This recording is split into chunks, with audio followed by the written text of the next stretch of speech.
It is so different. It's like a world in itself. And unless someone has been here, they don't know what it is. It's a totally separate world that when we're here from the outside world. It's a safe place, it's a happy place, it's a quiet place. And I just love coming here. I can go here and sit, I can talk to God, I can talk to my neighbors, I cannot have to talk to anybody. It's the faith that I can do what I want to do and feel good about it here. I love the history of the place. I love what it was, but I'm really pleased with what I think it can become. In the woods of tiny Poland, Maine, lies a hidden gem, a peaceful ring of gingerbread cottages nestled in the pines. On these holy grounds, people of all ages and backgrounds have found rest from the busy world and time to attend to the spiritual side of life. Here, laughter is shared, children are nurtured, and room is made for the Holy Spirit. This place of beauty and quiet, rest and religion is Empire Grove United Methodist Campground, and this is its story. Empire Grove began 2 miles from here on a farm. It's called the Samuel Cushman Farm. And it was in the 1800s, and it was a time when camp meetings had just started. And they started because of the very fact people lived on farms. They didn't have neighbors. They didn't have churches. So they started in Kentucky and came up the East Coast. In 1801, the Cane Ridge Revival in Cane Ridge, Kentucky drew close to 20,000 people and is considered one of the earliest and most influential camp meetings in U.S. history. It was arguably the formative pioneering event that set in motion the effort to bring camp meetings to the American frontier and sparsely populated rural areas like most of Maine at the time. So this is what I think happened.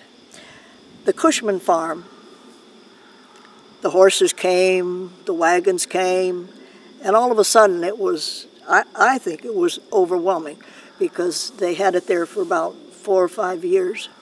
And then as the story goes, they looked for a place that would be receptive. At one time, there were 56 cottages here.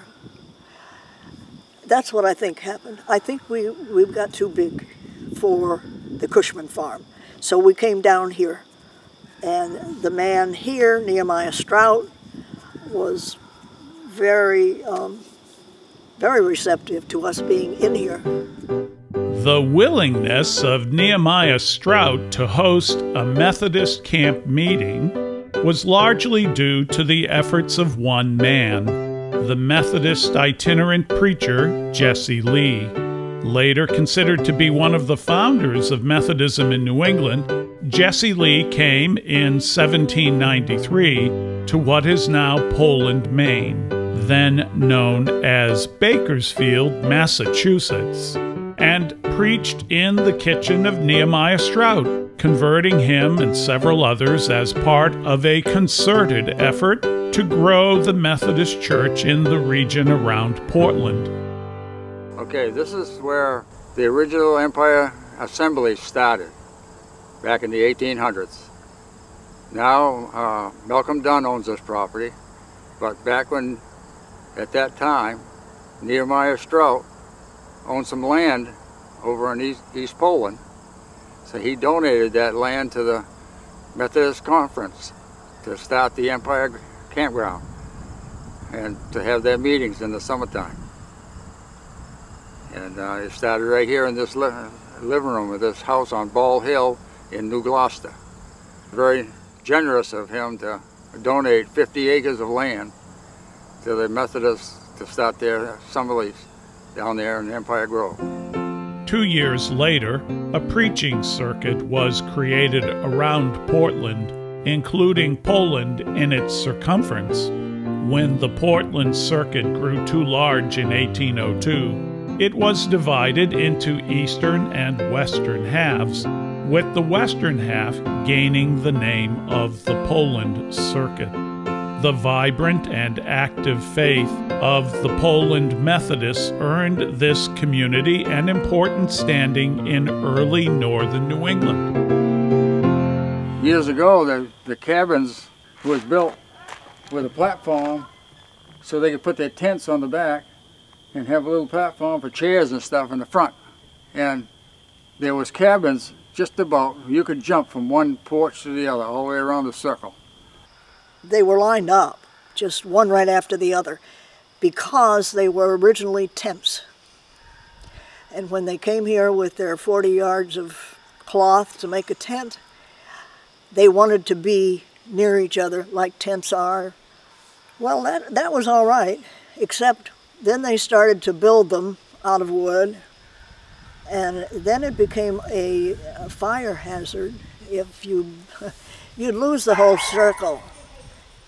And there was never anything up there. That was up on the hill. And everybody down here actually was facing the speaker stand to hear the speakers. They were in the speaker stand. Even those cottages there, you think the front door faces the speaker stand.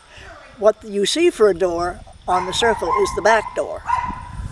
The preacher's stand was one of the first constructed buildings on Empire Grove. The pews were out in amongst the trees for shade. There were probably enough to seat 200 or 300 people in there, with wooden chairs, benches, and this whole area was nothing but benches. Over on this side was campsites, but that side there was, over there was all benches, and people preached that way to the center of the campground. Then after a while, they decided to build a fellowship center for shelter, you know, because they didn't want to sit out in the weather all the time. So they built this fellowship center with boarding rooms on the second floor for the people that didn't have campsites. Back in 1869, the people that didn't have tent sites, they stayed in the lodging house. So they had 10 rooms on the second floor, 10 rooms on the bottom floor.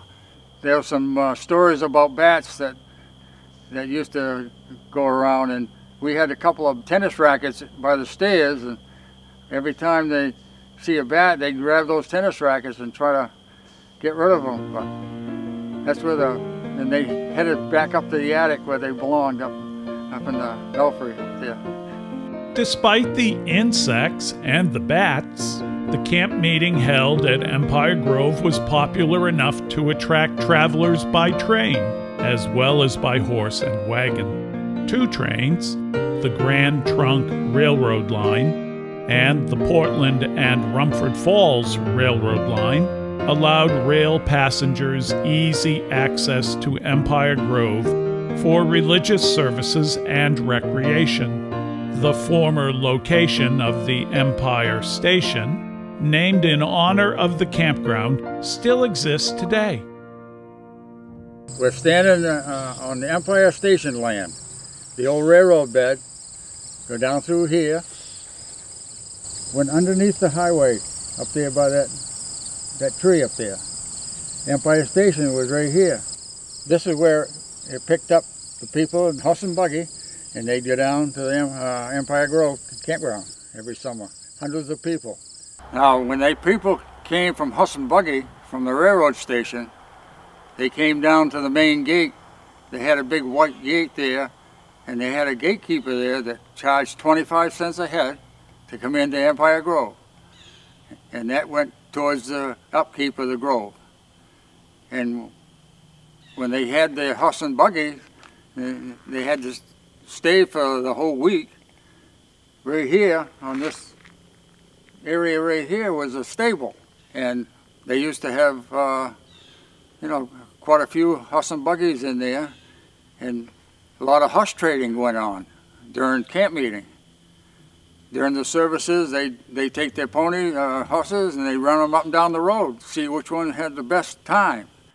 After the camp meeting was all over and they had to go back to the railroad, they used the south entrance. They came up through here and went down through the south entrance to exit.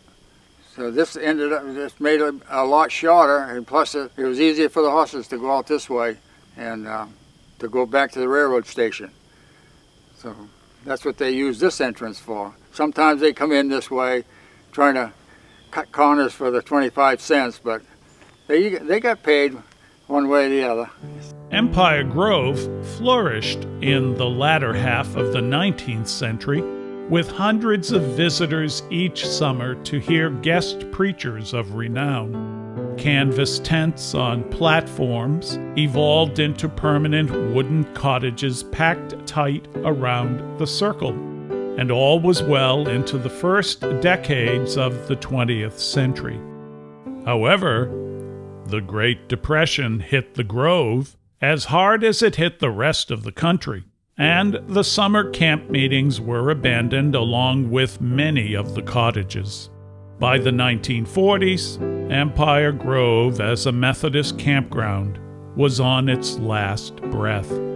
But the right man came along to resuscitate it. Dad first came to the Grove in 1948, and the district superintendent at the time, well, the Portland district, was in charge over, had responsibility for the campground. The DS at the time was not at all interested in rural ministries and camp meetings, and he and Dad knew each other fairly well, and he knew that Dad had grown up on a farm in Vermont.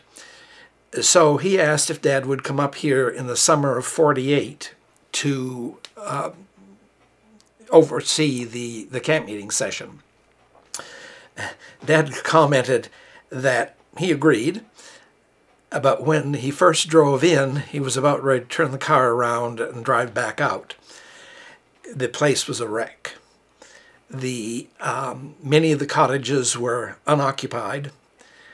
Some of the people living in here had no interest in the church.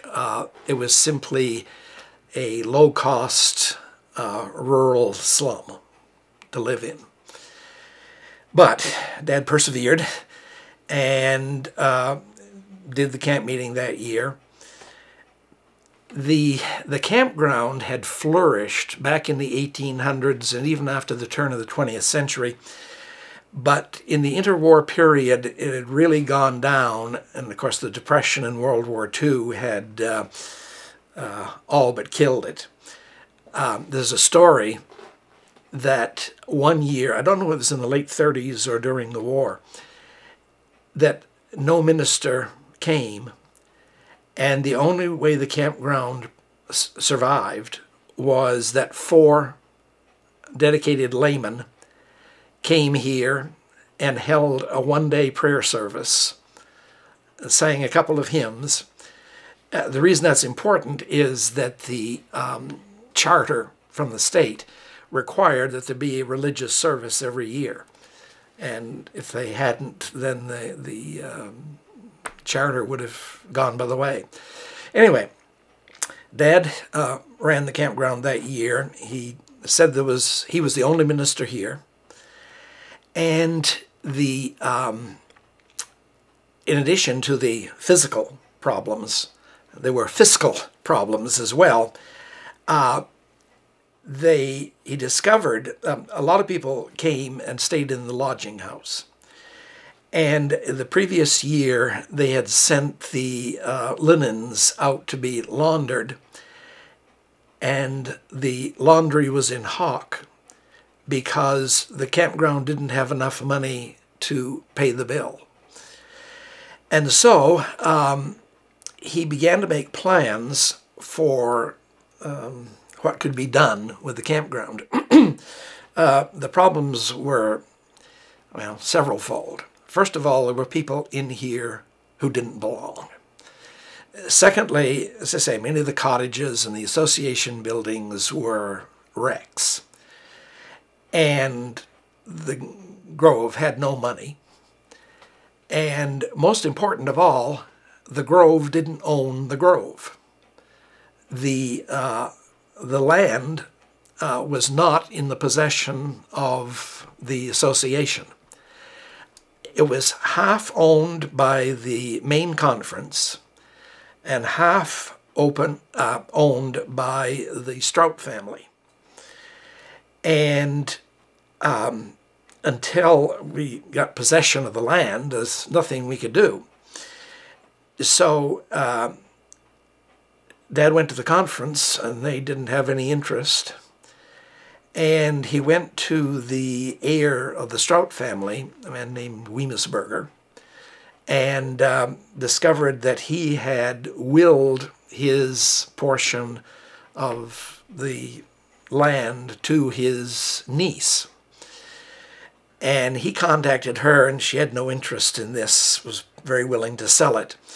And the conference was willing to sell their half of it.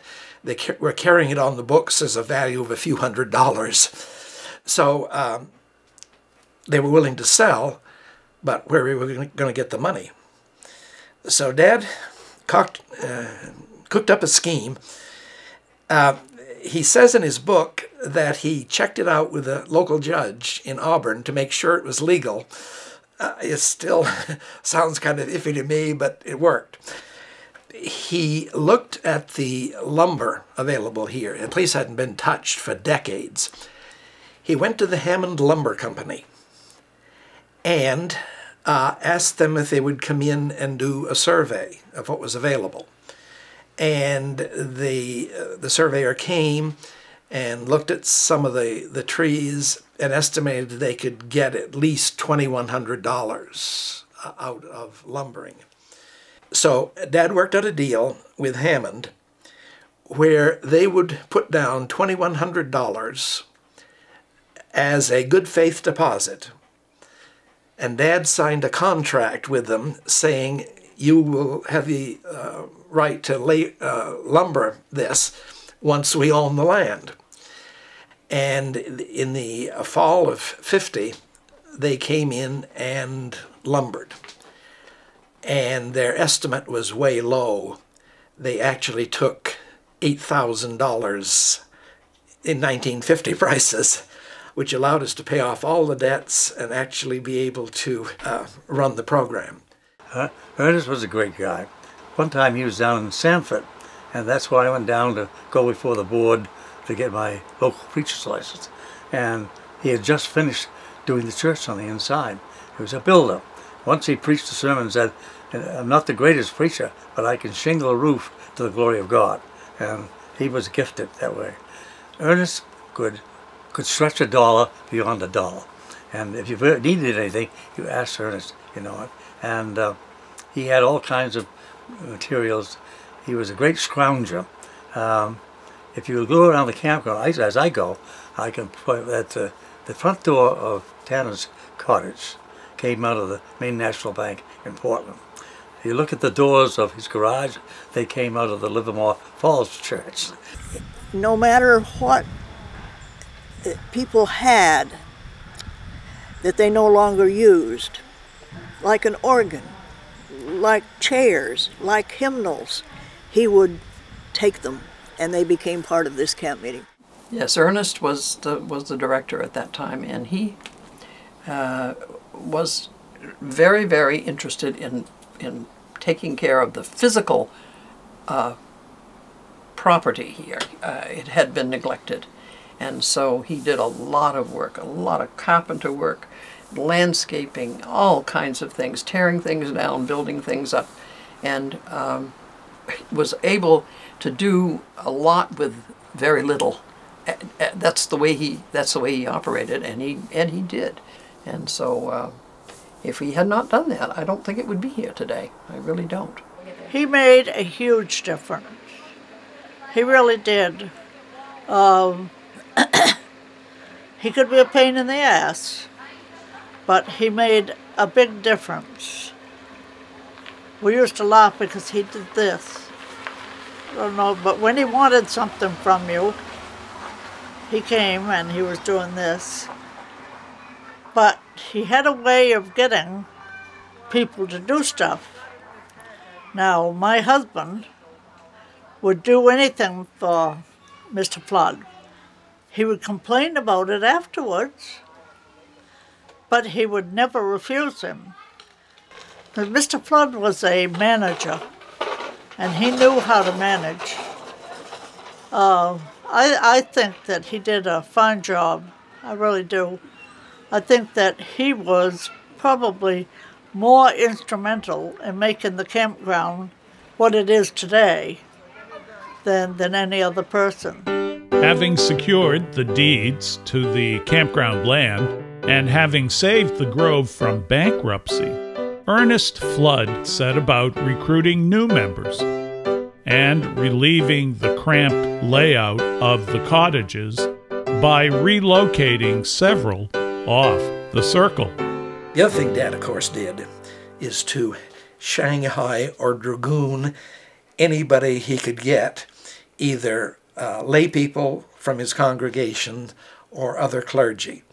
And if you think of the people who are on the grounds now and ones who have been here in the recent past, think of the Odells, Chamberlains, Christine Parker, and then the Browns, the Altons, the Prices, the Webbs, the Tanners, the Parkers, and then lay people, the Pratts and the Buzzles, both of whom were in our church in Bangor. The cottage was not in great shape. It needed some work. So he said, you can have her for $100. He said he would help us move the cottage.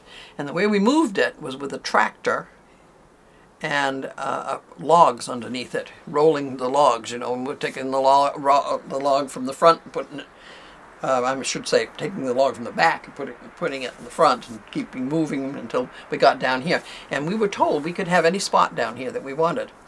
This spot where we are, the garage, our garage, is where the old stable used to be. When people came to camp meeting, they left their horses there, their horses and their wagons. In those days, as most of you know, everything was around the circle.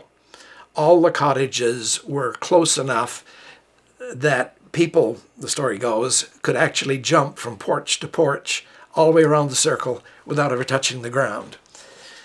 Well, Dad wandered through the woods and came up here on the hill, which was then the camp dump.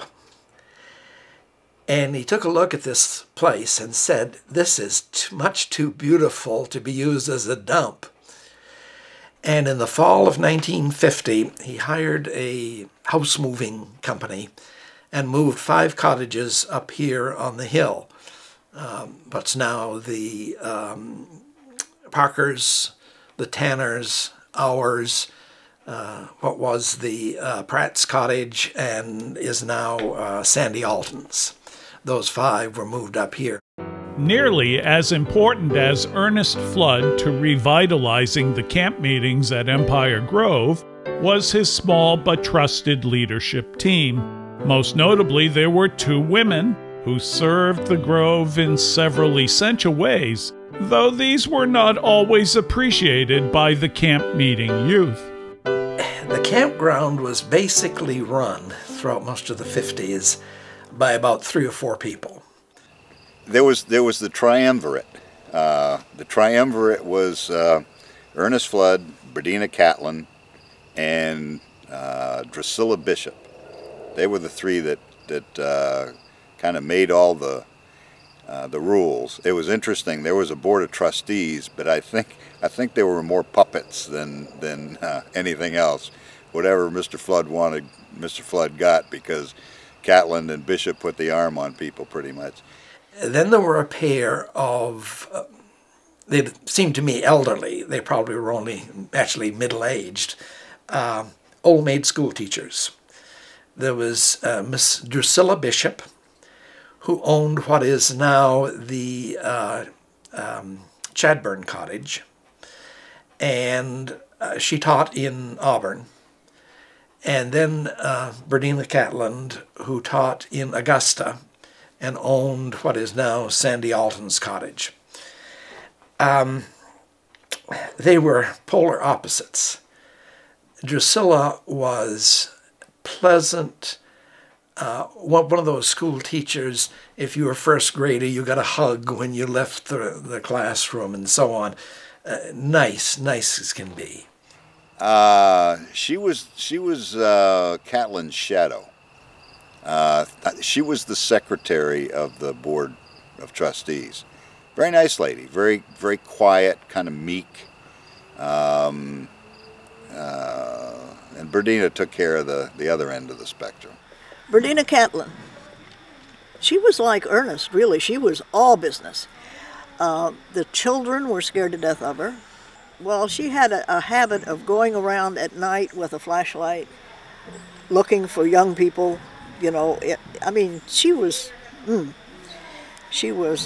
ran the dining room, she ran the women's group, she ran the association, because, as I said, Ernest Flood was the treasurer.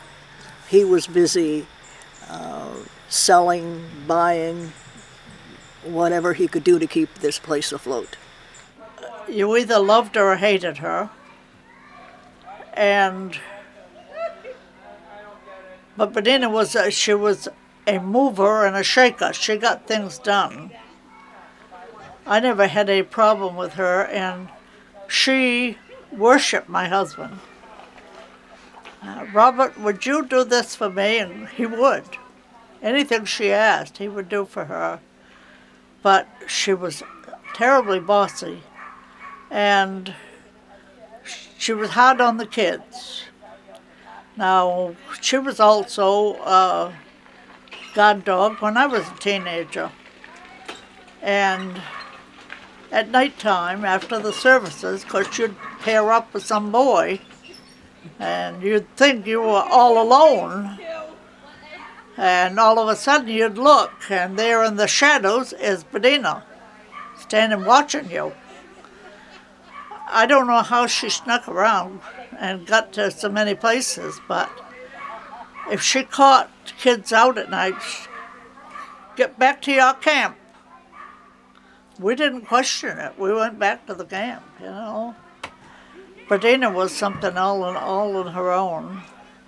Along with Ernest, Berdina, and Drusilla, there was a host of eager, gifted volunteer Grovers to pitch in with a wide variety of skills and talents. Norman and Marguerite Buzzell were members of my church, Grove United Methodist Church in Bangor, at the time when Ernest Flood was our pastor. And he got very enthused about this place. He became music director for the week every year for I don't know how many years. He became treasurer forever. He was treasurer of our church too, so he was very good.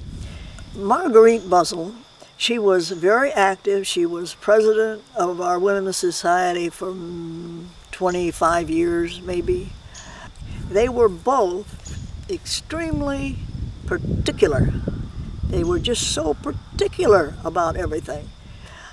That's who they were. They were that way at home. They were that way at church. And I think this kind of disciplined area appealed to them a lot. Norman Buzzer was the guest soloist. And then I had, when I was in Randolph, Marion Danforth and Merrill Danforth. They became active here, and Marion played the organ and played for the Sunday school. And during those days, Judy was just a young girl, and she would come and play. Janet Alton, where she worked in, or she lived in Florida, she made tons and tons of quilts, all for charity. And so she would work on them up here too, and I was just getting into quilting, and so I would get up in the morning, I'd go sit on the bench out by Stewart and Penny's and hope that she would see me there, because if she would see me there, she would say, "Morning, Judy, come on up and see what I just made."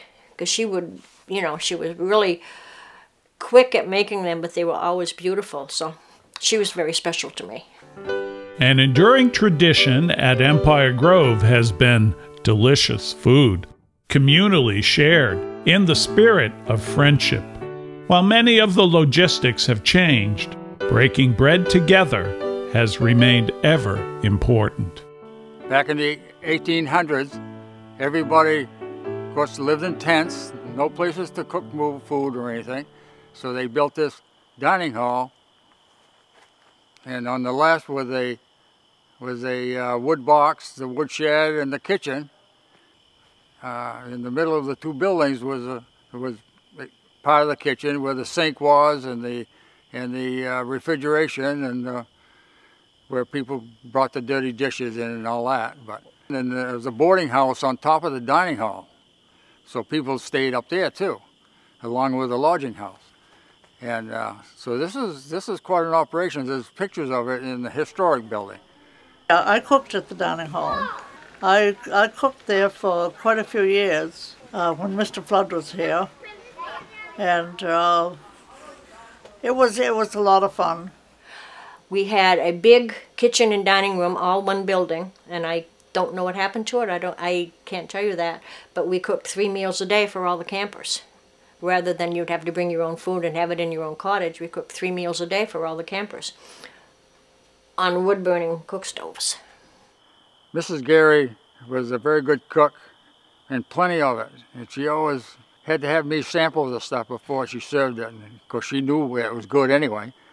But here I am, 10, 12 years old, being the sampler, because I was here the longest, and she was always good to me. Yeah. The meals, I thought, were pretty good. Of course, I was a kid and eat anything, but they were fairly simple home cooking. And with the New England rural tradition, you had breakfast, and then you had dinner at noon, and the evening meal was supper, which was a lighter meal. And it was served family style. It was a family spirit. We used to have meals at the lodging house, or at the dining hall. And that was good because we had breakfast, dinner, and supper, and paid for it. Lorraine Yetton was the cook, and Bob was with her. And a couple of times she wanted to take off, so I became the cook. But and Harriet Niles and Dorothy DeGossa were the dishwashers. And we all sort of worked together on that. And that was we became a family, a campground type of thing. And I think that added to our spiritual richness, because we'd go home and remember these things. And I remember oatmeal in the mornings, but it was good oatmeal. They made fabulous rolls and biscuits. I really liked the beef stew they made. But for a growing guy and a very active guy, there was plenty of food. And I wasn't too discriminating at the time anyway. But I liked their macaroni and cheese, and back then when yeah, and it was because they used the real good cheese, cheddar cheese, and I always liked that. That was my favorite meal back then. Still is, matter of fact. I like macaroni and cheese. Well, there's one dish that I can remember we served, and I don't know why I remember that. One that Mary and Cutting made. It was like pork chops, like on a bed of almost like pork fried rice baked in the oven. And that was real. That's the only one I can really remember, and I don't know why. But and I went home and tried to duplicate it, and it just didn't taste the same at home as it did here. All kinds of apple pies and blueberry pies when they were in season, you know. And she was a great dessert maker. I loved her molasses cookies and chocolate chip cookies. She was the best, you know. And they were big. They're sheep. I mean, they was as big around as a horseshoe. I don't think she knew how to make a small cookie. She says, if you can't eat it all, share it with somebody, you know. So.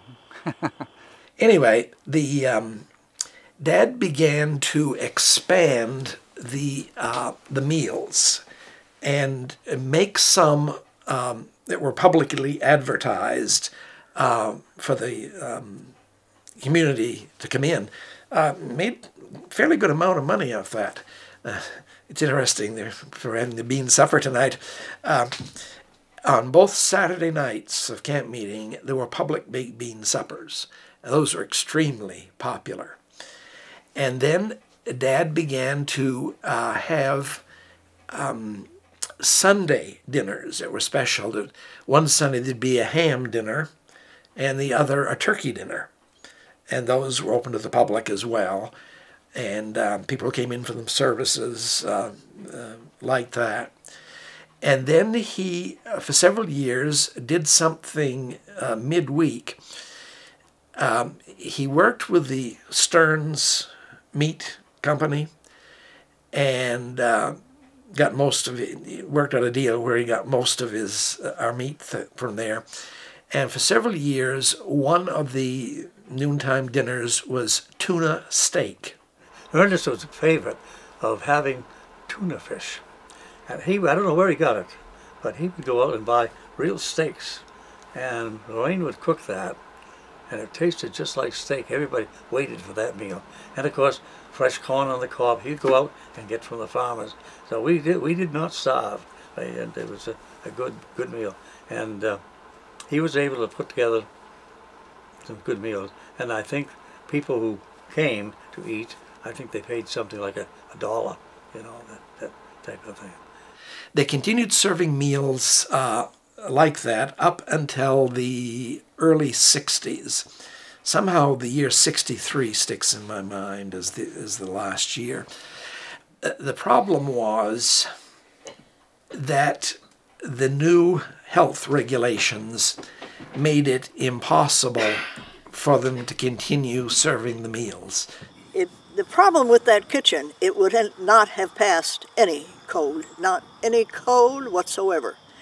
And so in 1975, it was taken down. And these two buildings were built by a youth camp that came here. And we provided the materials. They built the two buildings.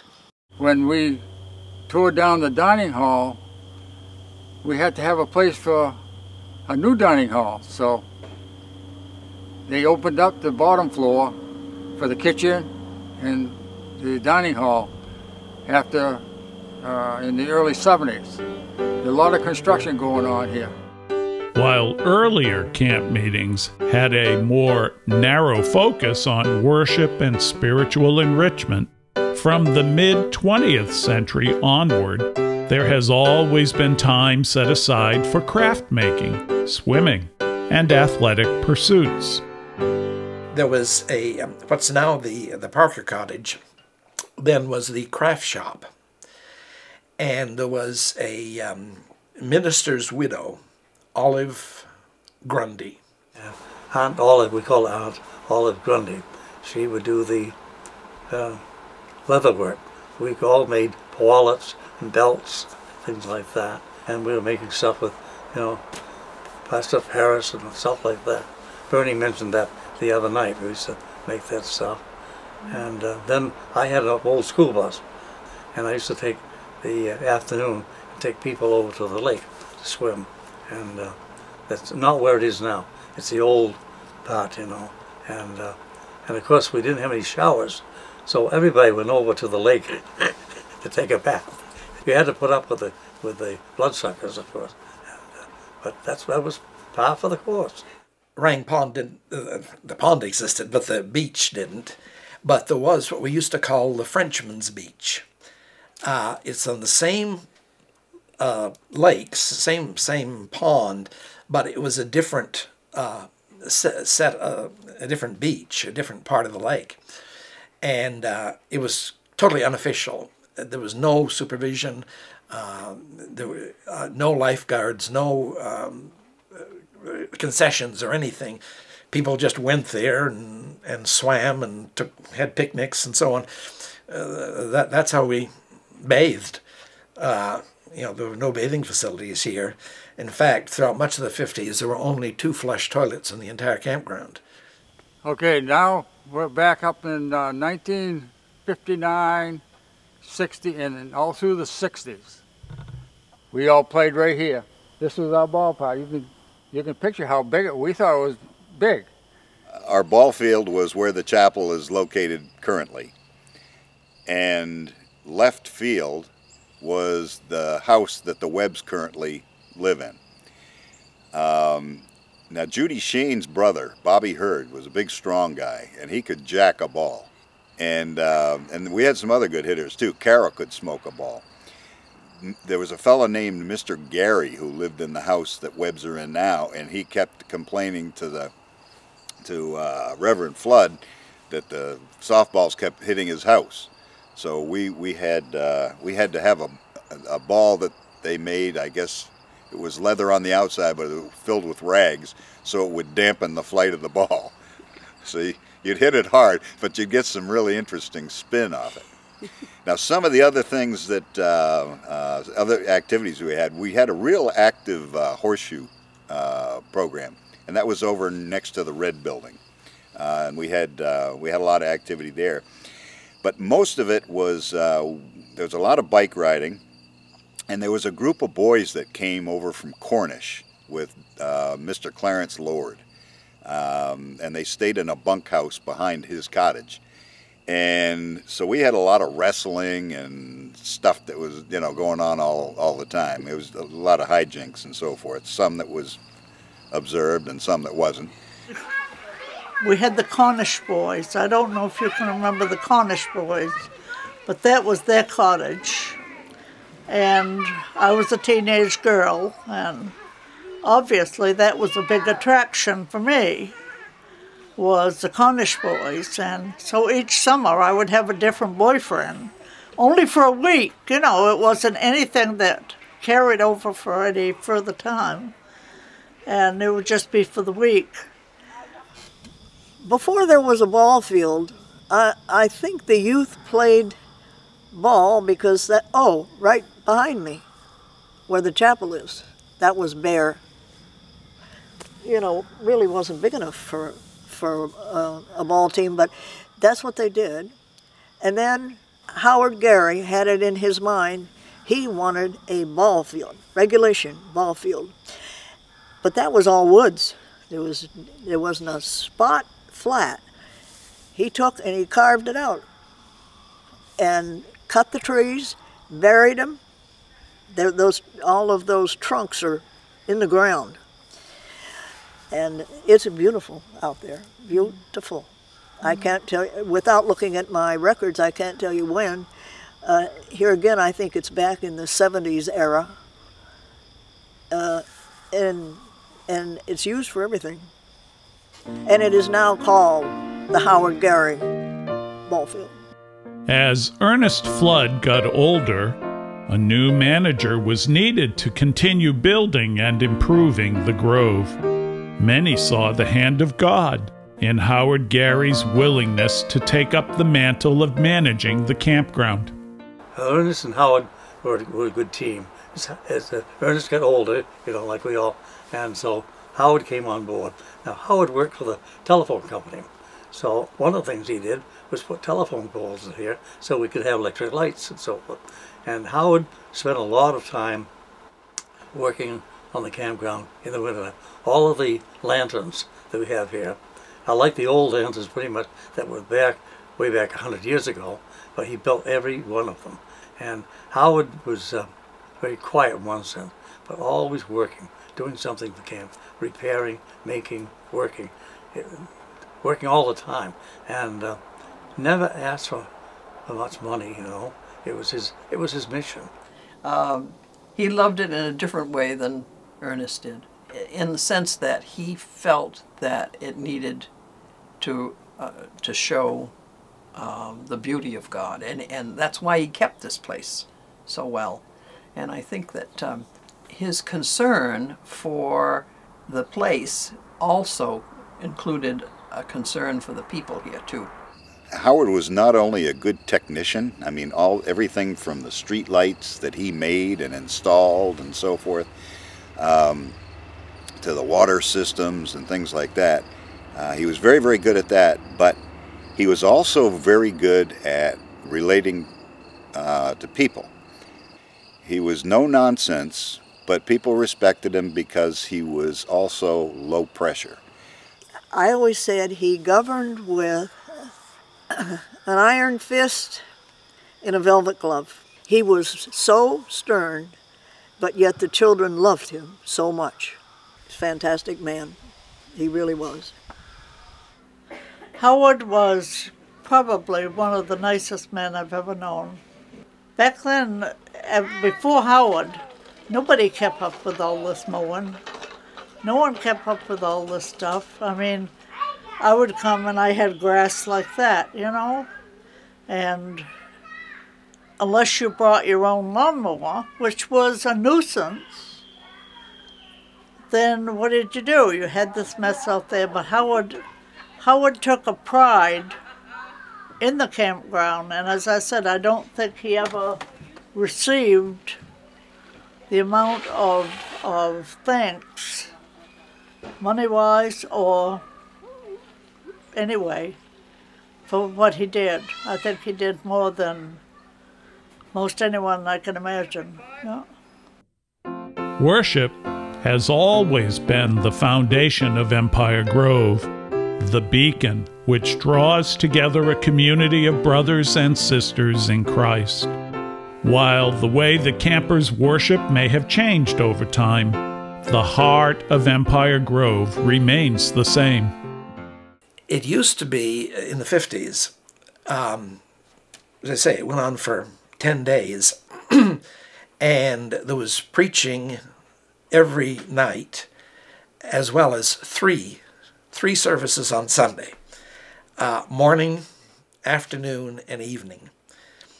Finally, by about 57 or 58, I forgot what year it was, Mom finally persuaded Dad to cut out the afternoon service because it was just too much. We used to even go in the afternoon. We don't anymore, but it used to be morning, noon, and night. And we used to have outdoor services all the time, and I wish they would have more. Where that line is, from there down to the floor, was all open, so they could still hear the preacher on the preacher stand. But then they decided to have the preacher on the inside to hear him better, so they closed it in and put windows in it. So that's the way it is today. When I was growing up here in the 60s, and we all had our services in the fellowship center. So, and it was hot. It was hot in there, and everybody was complaining because not enough ventilation. So they moved it up to where the chapel is now, and it's a lot better. You know, we did a lot in the 70s, evidently, because in 1975 or 74, the East Livermore Church was closing. Like a lot of those little churches, it was closing.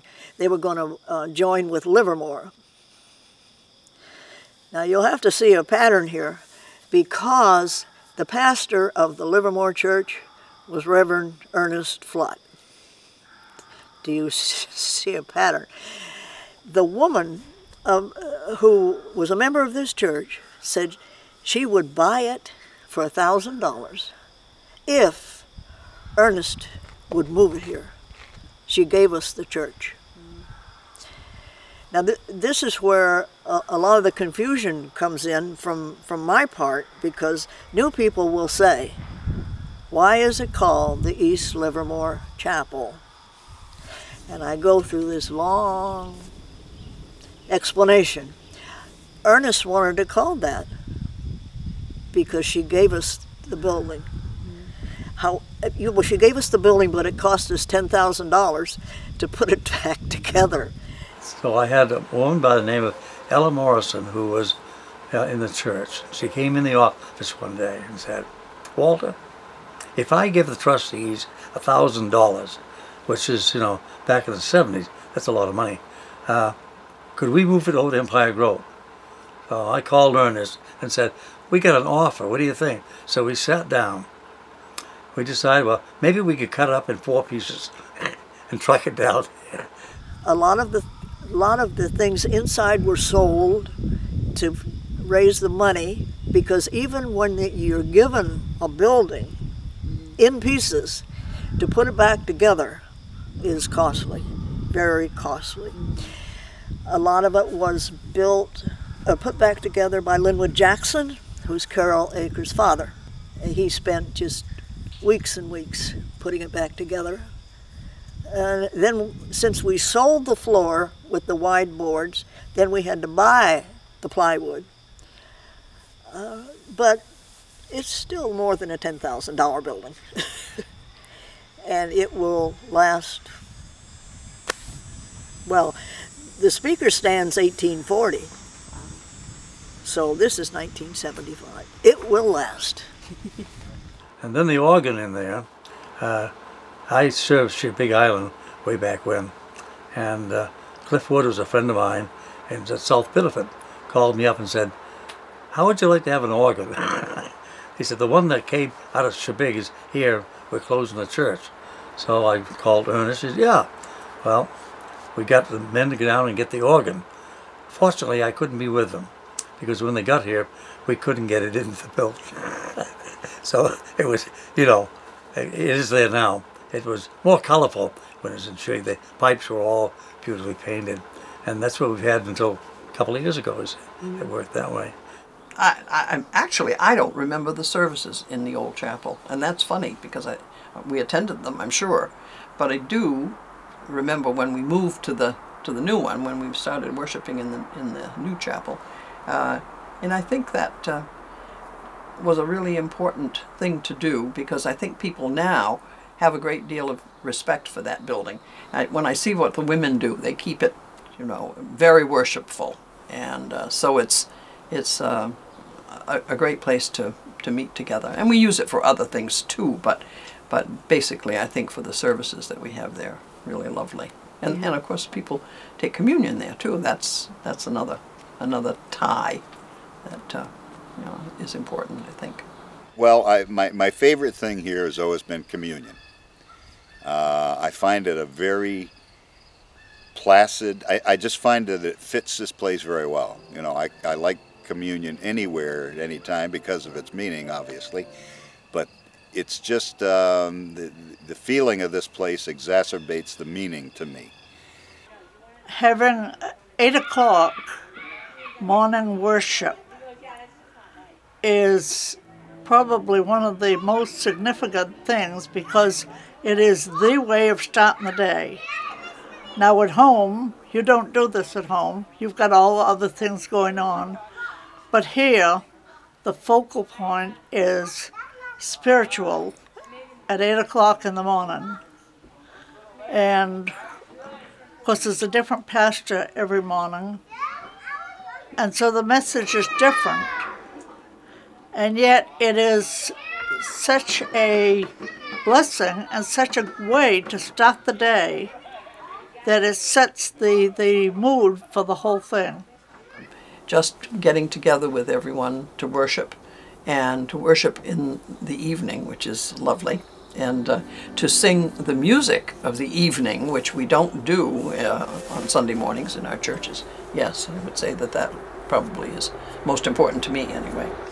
Then, as now, there were hymn sings, and we didn't have Methodist hymnals here. We had the old Abingdon songbooks, the rather thin red ones.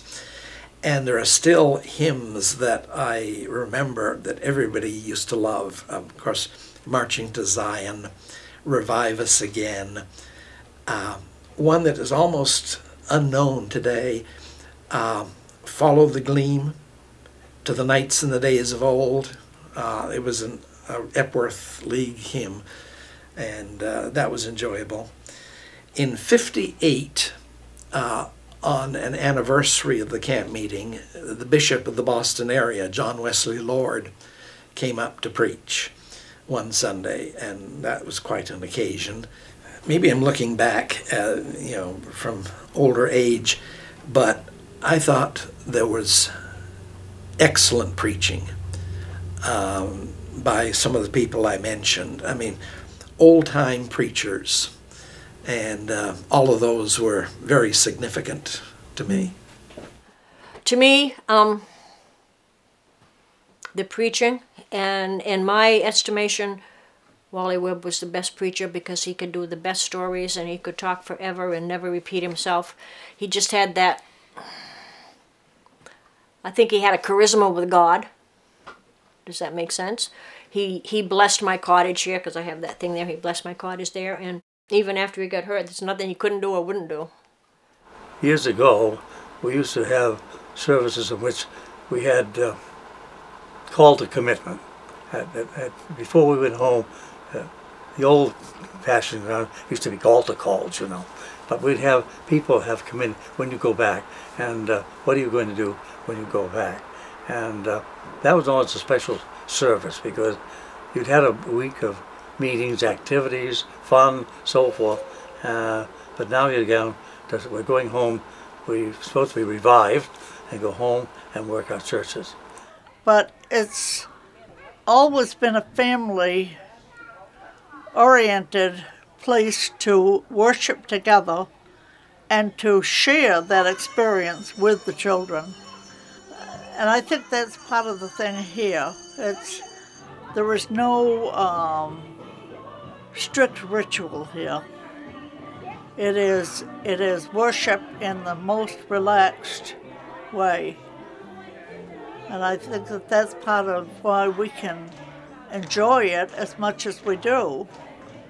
Like I go out to the ball field every morning with my coffee, and I just sit there and I talk and I say, "Okay, big guy, what are we going to do today?" And I have you know, a prayer that I start out every day with, you know, that I thank him for all the blessings that I have, because now I have a lot.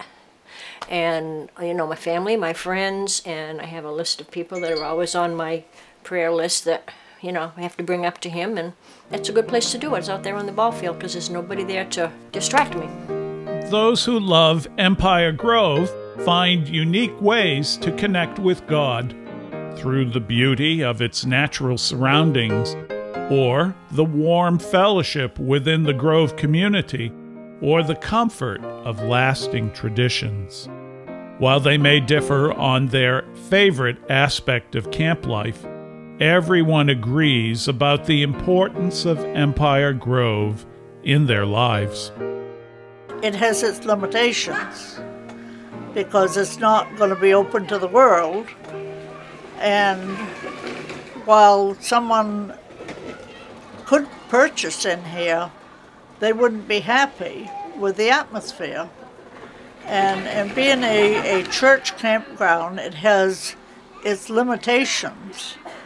But I think for those of us who are looking for this peace and quiet, it answers so many questions. But the other thing is, I just have enjoyed so much the little kids. We've got a lot of little kids here. These little kids are enjoying themselves no end. And it's just so much of pleasure for me to see these kids enjoying, experiencing the same thing that I have experienced. Yeah. When we were kids, the great thing about vacation was after camp meeting. There were then 2 or 3 weeks in August that we could just stay and play. I'd go out after breakfast, come back for lunch, go back out after lunch, get back in time for dinner. You know, it was fabulous for a kid growing up. It's a safe place, unlike almost any place you can think of. I just love the place. I don't know if it's the serenity or I guess God made me come back, because this is peaceful and calm, and myself, it makes me feel good. My favorite place is the ball field, which might be strange because you would think it might be the chapel or something. But if you go out in the ball field at night, there are millions of stars, just millions that you don't see ever in the city. I think the favorite location would be up on Sunset Hill. I used to go up to Sunset Hill because in those days, at sunset, there was a beautiful sunset, you know, and it's quiet up there. And then the other time I used to walk out the road across the street here, and you could go way down beyond, and there's a brook down there. I never did the fishing, but there used to be trout down there, and those two places were good. Well, obviously this place has special meaning for me. Not only because of my family, but also my wife. My wife and I used to say it was a land that time forgot. The most impressive thing about the place, other than its sheer beauty and the quietude, is the support of the people.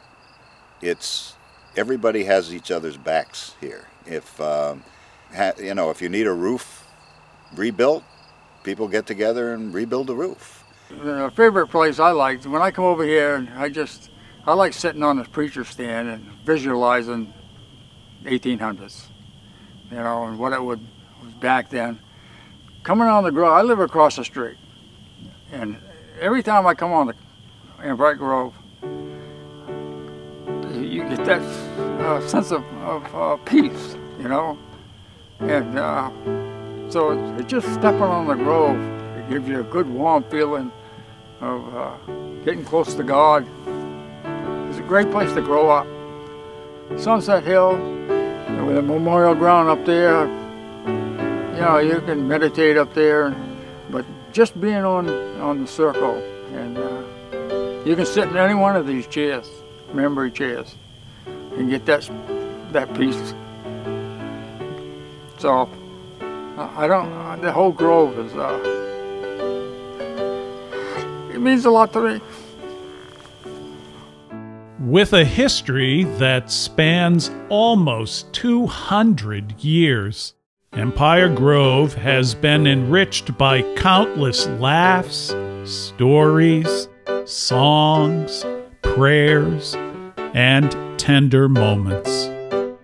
It is a treasure of God's many gifts, bestowed upon all who come with open hearts.